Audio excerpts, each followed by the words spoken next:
Hallelujah, praise the Lord. सबको जय मसीह की। मैं सोफिया आपका प्रभु की प्रेजेंस में स्वागत करती हूँ।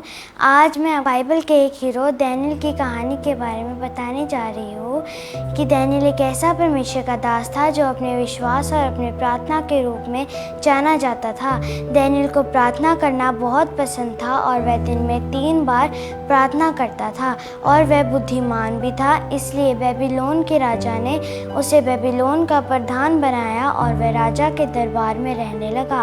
एक दिन राजा के दरबार में ऐसी आज्ञा निकली कि कोई भी मनुष्य 30 दिन तक अपने परमेश्वर से प्रार्थना नहीं करेगा, केवल राजा की ही विनती करेगा, और जो कोई भी प्रार्थना करेगा उसे शेरों की मान में डाल दिया जाएगा। फिर डैनियल ने सोचा कि कोई भी मनुष्य बिना अपने परमेश्वर को याद किए कैसे रह सकता है। फिर उसने दिन में 3 बार प्रार्थना करना नहीं छोड़ा और परमेश्वर की अगुवाई में चलता रहा। फिर लोग डैनियल से जलने लगे और उस पर दोष लगाने लगे कि तूने राजा की आज्ञा को तोड़ा है, इस कारण वह शेरों की मान में डाल दिया गया।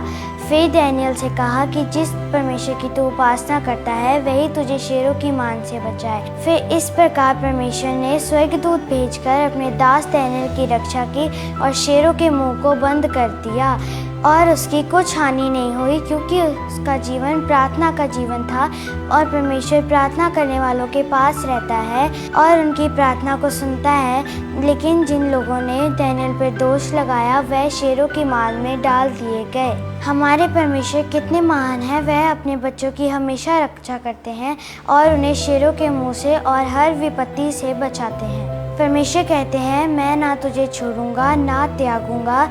इसलिए परमेश्वर के बच्चों को परमेश्वर के प्रति वफादार और प्रार्थना करने वाले होना चाहिए। हालेलुया। सो इस कहानी से हमें शिक्षा मिलती है कि प्रार्थना करना व्यर्थ नहीं है। सो बच्चों, हमें प्रार्थना करते रहना चाहिए। God bless you. हम फिर मिलेंगे एक नई कहानी के साथ।